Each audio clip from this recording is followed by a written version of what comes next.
Hey, we'd like to take a minute to thank our sponsor, Isotope, makers of software and plugins for audio repair, mixing, and mastering. We use Isotope products here at the High Gain. It's an important part of how we've been able to bottle pure podcast gold week after week. And guess what? Isotope offers 1 free month of Music Production Suite Pro, which has all the tools you need to mix, master, and repair audio. Also, you can get 10% off all other software using the promo code FRET10. That's FRET10. All of this is at isotope.com, IZOTOPE.com.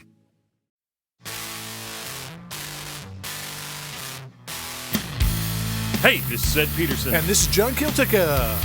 This is the High Game Podcast. High Game. We talk about guitars here, don't we, John? All the time. Guitars. Yeah. I think I'm supposed to ask you what we talk about, but instead I flip the script. You flipped the script on me so hard. Where do we record from, John? Hard flip. Yep. Beautiful. West Seattle, Washington is where we record from. Yeah. This week it got up to like 95. Yeah. Woo. That was pretty hot. Woo. We are not built for that. Not built for that. We're northern climb kind of guys. Sure, we spend all winter like bitching about the rain and the cold. But shit, 90? Sure. What are you doing? Right, exactly. Exactly. Who said that was Calm an down. idea? Yeah. Calm down. I believe we destroyed the previous heat record. Did we? Oh, I think that 95 day was like 10 degrees over the previous ever recorded in Seattle for that day. Yeah, and that's kind of crazy because sometimes it can continue being rainy and cold, and so we call it January. Sure. Maybe not this year. No. Today it calmed down. It's probably like mid-70s, maybe 75, 78, something like that. Lovely. Very nice. Seattle, when it's nice, is nice. Can you dig that? It's already dug. Okay. Yeah. I'm super stoked for that guitar, John. Beverages. I knew I was going to need the energy, Ed. Yeah. For what we have to deal with here today. Right. So I just went flat out Coca-Cola. Tall boys. Tall boy Coca-Colas. Keeping it real, non-alcoholically. Yeah, you gave me a Coke, and I brought it down, and it's sitting next to me, and I'm just, it's Friday, and it's late in the afternoon, and I just don't want to chug a tall boy of Coke. I don't recognize you anymore. I know. That guitar's been in Thunder Road a couple months, few. Yeah, and this is going to be really funny, Ed. I love what you're doing over there. First off, I should say this is a lefty guitar. It's a lefty. And I'm playing it righty. Oh, my God.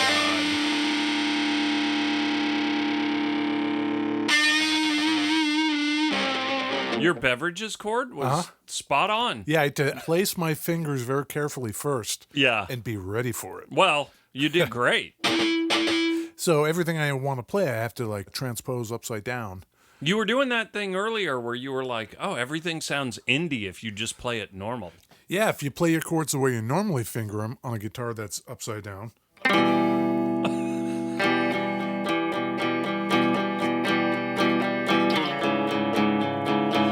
Yeah.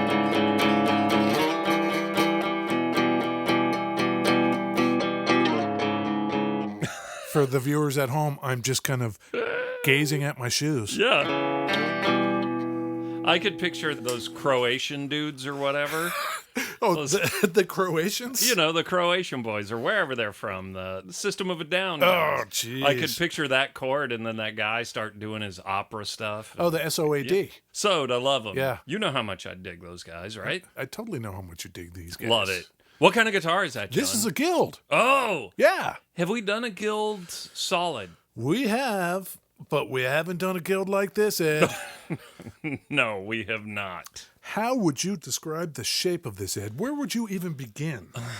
It's weird because the way you're playing it right now, it actually looks kind of cool. Upside because down. It's upside down, so all the angles are all wrong. If you took a guitar And imagine the body is just made out of Play-Doh. Mm-hmm. Take one of the horns and pull it, and then take the other one and stretch it out. Yep. And then take the bottom and stretch it out. And the headstock's even like that. So it's all stretchy. That's one of those things where you would get the Play-Doh and the newspaper would come. You're thinking silly putty. Silly putty. Yes. Probably a reference that kids do not understand these days. And by kids, I mean like 30-year-olds probably. Tell them, Grandpa. Pushing the silly putty down on the Sunday morning comic, and then it transfers the ink onto the silly putty, and then you stretch that out. And I loved doing that. Totally. Did it all the time. Kids today, they don't do that. Are they stretching the silly putty? No. All they're stretching is their luck. How's that for dad, kind of? Dad vibes 2K19? Yeah. Great. Should I do the briefest of primers on Guild? Primer. Yeah. Yes, you totally need to do this. Yeah, it was our man Alfred Drange. Do you remember him? Drange rhymes with orange. Yeah. Okay, yeah. Yeah, born in 1911 in Poland. What's he up to? What's he up to? Yeah. Yep, we lost him. Oh, that's too bad. I don't know if you recall that old Al loved aircraft and flying. And he's not the dude that died commuting, is he? He is. Oh, like up in Connecticut? Yeah, he was piloting his own small aircraft to work. Right. At the Guild plant. Right. In Rhode Island. Okay. Crashed in Connecticut. Man, we lost a few people to the airplanes on this here podcast. He died in 1972. Oh. He always liked aircraft. Until about 1972. And then he thought they were bullshit, these planes. Well, for Al, the very beginning was 1952. He starts the Guild Guitar Company on Pearl Street in Manhattan. Great. And they were making a bunch of jazz boxes. No. Al himself was a jazz player. Sure. So he was into that full depth hollow body jazz box thing. He didn't lose all the feeling in his fingers, did he? Why would he do that? I don't know. I'm sure somebody somewhere has lost feeling in their fingers. Sure. At that same time. 52. Yeah, 1952. Okay. The company called Douglas. Airplanes? Yeah. They were doing research for the Navy. Okay. And in 1954, they introduce a new fighter plane. Okay. The whole idea of this fighter plane was it's got to be smaller. Okay. It's got to be lighter. Okay. The wings have to be shorter. Okay. Because you're going to land on an aircraft carrier, and we're sick of folding up those wings. Is it a jet? It is. Okay. And it needs to be fast. Fast, short, tiny wings, lightweight. Yep. Okay. They did it. It was so fast and it was so small. The pilots called it Scooter. Scooter. Kitty car. Oh. The Bantam bomber. Oh. The toy bomber. Oh. You know who flew one of those in Vietnam? John McCain. John McCain did. It's got the scoop in the front, the nose intake thing. I can picture it. Yeah. What is it? It was called the Skyhawk. Okay. When the Skyhawk eventually kind of went out of service, yeah, the few that were left over, you know what they used them for? Training? Yeah. I'm doing great. They used them as adversary aircraft in the acronym Top Gun program. Yes. Top Gun is a great movie. It's pretty good. Directed by Tony Scott, Ridley Scott's brother. R.I.P. Tony Scott. Tomorrow, I'm going to go watch Prometheus, and then Alien, and then Aliens, all in a row at the Seattle Cinerama. I'm going to go sit in that theater for 9 hours tomorrow, eat some chocolate popcorn at the Seattle Cinerama. You've got goals. Life goals. Life goals. Yeah. So that's all Ridley Scott. His brother's Tony Scott, who directed Top Gun. I'll bet they had some Skyhawk planes in there. They flew F-15s in Top Gun, which is maybe not realistic to the program. They are just cooler planes. Yeah. You think they're going to put Val Kilmer in a Skyhawk? In a Skyhawk? The Iceman? You're going to put the Iceman in a Skyhawk? No. Nope. You put him in an F-15 because he's dangerous. Dangerous. He does this. Why does he do that? He does that in the locker room when he's got no shirt on and he tells Tom Cruise he's dangerous. And then he snaps his teeth together like this. I don't think that's very good for your teeth.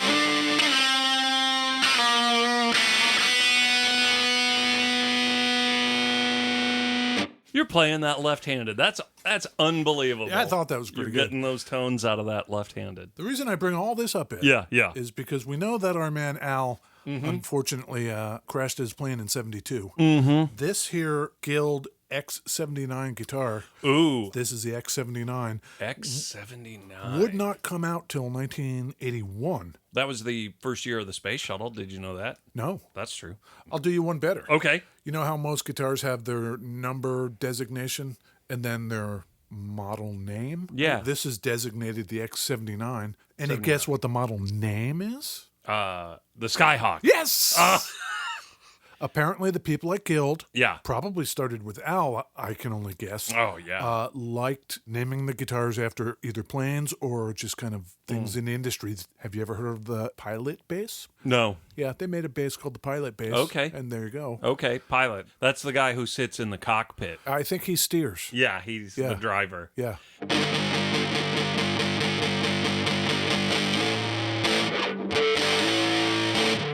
'81, butt rock all over the place. And how? The pointy people are taking over, Ed. And Guild's got something for them. Guild is saying, we got to enter this pointy market. And man, did they. Around this time, the super strat shape was kind of the predominant thing. Sure. We talked about that with people like Eddie Van Halen playing that kind of exaggerated strat shape. This isn't even exaggerated. This is like funky spaceship. Yeah. It's a strat shape, I guess. I don't know. This guitar, the way it's meant to be held, I think it actually looks way cooler the way you're holding it. John's actually playing it upside down. Right. It is a slightly offset body. Yep. And the lower horn, in the way I'm playing it, is longer than the upper horn. So if I had been playing it lefty, the top horn would be longer. Right. Likewise, on the bottom of the guitar, the top sticks out more than the bottom. Yeah. But if I was playing it lefty, it would be opposite. Sure. Unusually, this thing was a hit. Oh, really? Yeah, there are lots of accounts that indicate, this thing was very rare and it didn't sell well. That is not the case. No. They only made these from 81 to 85. Okay. But in that time, 1,800 of them. That's not so bad. That's a pretty low number. So the rundown on this, Ed. Yeah. It's all mahogany. Oh. Set neck. Set neck is nice. Set neck is nice. We like that. Ebony fretboard is nice. That's great. Adds a little kind of sustain. And yeah. Jumbo frets. 24 frets with access almost clear up to that 24th fret. 24. A couple of humbangers. Humbangers. They called these the XR7 humbangers. Yeah. You remember the $6 Million Man? Like it was yesterday. Yeah. Lee Majors married to Farrah Fawcett. She died of butthole cancer. Right? R.I.P. Farrah Fawcett. Did she? Yeah. So. Hey. Yeah. Is Lee Majors still alive? Yeah. Yes. Okay, we're going to stick with our policy. We're going to stick with, if we don't know. If we don't know, we don't go. Yeah, we don't ring the bell for Lee Majors. Yeah. Yeah. Totally still alive. Doing great. Oh, good. Lee Majors is doing great. There are several options available on this thing, Ed. Yeah. This one is a hardtail. Mm-hmm. You could get a Kaler, and in a nod to how crazy everybody was for the butt back then. Yeah. The Kaler is going to cost you an extra $200. Extra $200. Extra $200. Okay. This thing was only $650. Oh. So imagine, here's a Skyhawk, $650. Oh, you want the Kaler? That'll be $850, please. That's a huge markup on that thing. Yeah. Maybe that's why this thing doesn't have a Kaler. You could also get a phase switch. Throw these pickups out of phase. Uh-huh. Coil tapping. This doesn't have any of this. So is this like just a straight base model? It is. This is like the... This is their metallic blue. They had the same colors as anybody else, red, black, white. Okay. Although they did have a black sparkle. Ooh. And a purple one. I bet that black sparkle's kind of dope. But that's pretty cool. You could get 3 single coils if you wanted. Oh, weird. Bring in the butt with 3 single coils? Yeah. That seems crazy to me. Crazy talk. Listen to this, Ed. Okay. It's volume, tone. Volume, tone. Got it. So in the middle. Yep. And then I could do stuff with the tone. Yeah, there you go. Great. Okay. Neck. Yeah. Right? Yeah. It's opposite day. Yeah. Now I'm bridge. What kind of pickups are those? XR7 pickups. Yeah. You could also get custom paint jobs. Oh. So if you had some kind of design you were into, the Guild guys would do that for you. 1,800 of these sold. Out of that 1,800, what? 10% had a custom color? I bet not even that many. I bet less than that. I wonder how many even survived. Right. Because here's the thing they did. I'm going to hold this up so Ed can see. Yeah. See the angle of that headstock? Yes, I do. It is more than a little pronounced. Yeah. They went with a pretty steep angle to get a more extreme string break. Yeah. And I must say, it makes it sound great. Yeah. But one of those really long, stretchy horns on the headstock, if this thing falls, guess what it's going to hit? Yeah. You can kiss your headstock goodbye. Yeah. I'm sure if you set that thing on the ground, it would totally rest on that one point of the headstock. Oh, my God. That's the best design ever. Yeah. These guys were geniuses. You want to know who liked them? I think I do. Do you want the hot seat? Yeah, go. Do you want it? Yes, I want it. Okay. This one, Ed? Yeah. Is 1984. 84. Okay. I wanna rock! Wow.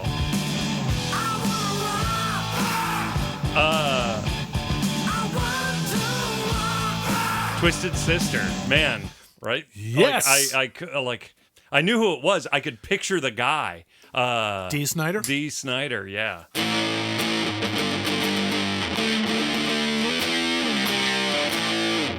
It's amazing how well you were playing that, John. Thank you. For lefty, I'm just playing 2-finger power chords. I can't do the whole thing. Yeah, but upside down. Do it again.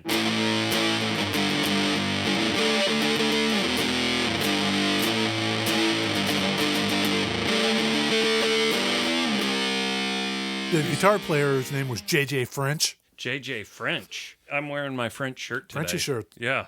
Bonsoir.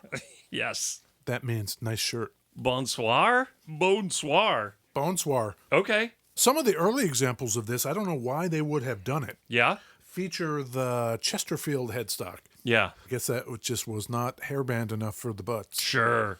You know this thing only weighs 6 pounds? Is that true? Yeah. Wow. Great. I mean, you're swinging around the butt. You're wearing all that makeup. Yep, you got the chains on and stuff. Okay. These fade sometimes. The blue ones will fade to green. Oh. So there is some discussion Yeah. about whether that means that the finish on it is actually nitro. And so it goes yellow. Okay. Yellow and blue equals green. You know, we're going to do our special paint episode Yes. of the high gain and discuss the various flavors of paint. Discuss the various lacquers. Yeah. Do they still use that? Nitro paints? Yeah. I don't know what it well, means. it's not a paint, it's a lacquer. So the color is done with a paint. Oh, they paint it and then... It's lacquered with nitroglycerin. That's exactly right. Okay. Yeah.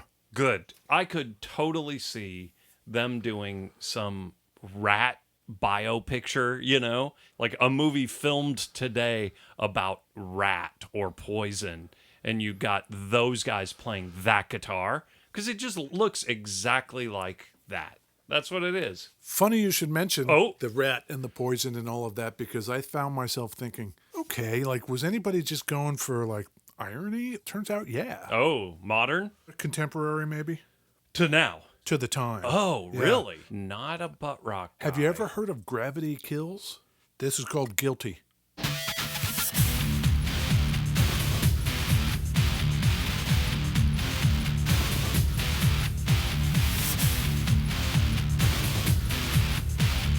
Does it sound familiar at all? I mean...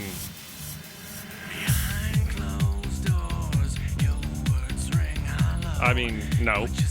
Like, have I heard it before? Yeah. Like, maybe. I don't know. Should I know these guys? Maybe. It depends. Is it in the soundtrack of some movie? Like, Yes. okay. Oh, so I've heard it from a movie. Man, I don't know. I could totally picture this being in the Matrix soundtrack, but like it's way too early. This is actually 1996. Oh. What's it in? They're kind of pulling a Nine Inch Nail vibe. Funny you should say that, Ed. Yeah. Because 9 Inch Nails were also in the soundtrack to the movie Seven. Oh, David Fincher directed. Brad Pitt, Morgan Freeman. sure. What's in the box? What's in the box? Right? Don't look at the box. He screams that. Come on, what's in the box? Yeah, exactly. Yeah. exactly. Yeah. David Fincher's great. He is. I like him a lot. Look them up, Gravity Kills, and look for the song Yeah. Guilty. Yeah. In the video, you'll see the dude playing a Skyhawk. That movie's dark and brutal and not nice. And so, yeah, playing the Skyhawk. Sure. But back in the day, Yeah. when this came out, Yeah. I'll play you one. Oh, I'm not going to hot seat you because I'm not sure you'll get it. okay. Destroy All Monsters. This is called Bored. Okay.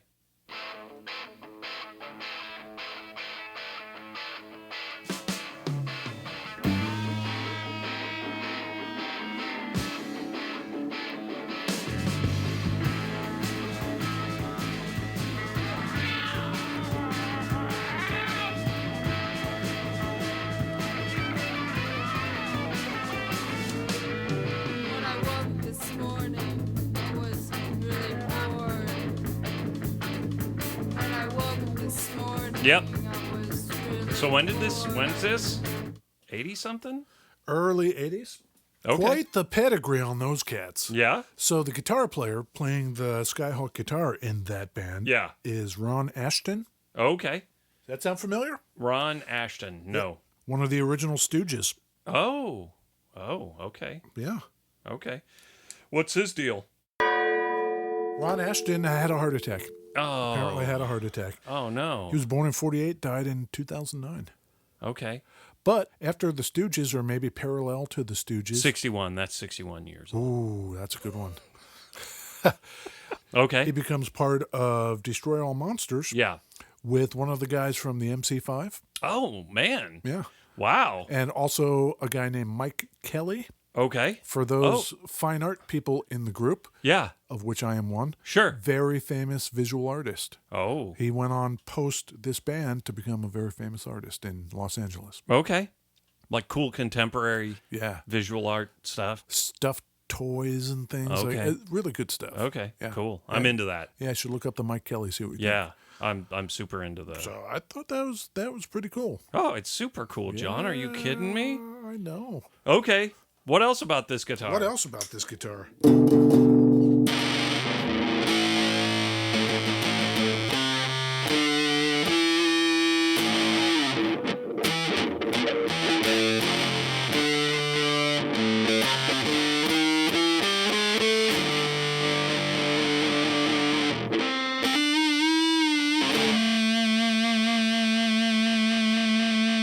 Good sustain. Yeah. You know what our dirt is today, Ed? Yeah, I do. What is it? It's a Proco Rat. This is a reissue Yeah. of the original Rat pedal. The original Rat ran until 1981. And I kind of thought, like, you know, it's of the time. It is of the time. Just a skosh of reverb on there. Yeah. To get that butt rock sound. Oh, yeah, I love it. I was in high school. We were both in high school in like the mid to late 80s. Yes. And I was friends with a lot of the hardcore kids, you know, Me too. Jodie Foster's Army, Yep. Dirty Rotten Cir- Imbeciles. Circle Jerks. Yep. That kind of crew. Did we understand irony in high school? I think we did. I guess we I did. think we thought we You did. know? Yeah, exactly. So, you know, there was a lot of listening to hardcore and then a lot of listening to Rat. Only Rat. Like, they were the only band that had the weird crossover appeal in my little circle. And me and a couple of my friends went and saw them in 86, maybe, something like that. They're great. None of that made it through my impenetrable wall of whatever. I don't know. Was that irony? Because if you go back and listen, that album with Round and Bangers Only, the whole Round thing, and round. it's great. Come on, John. Open your mind.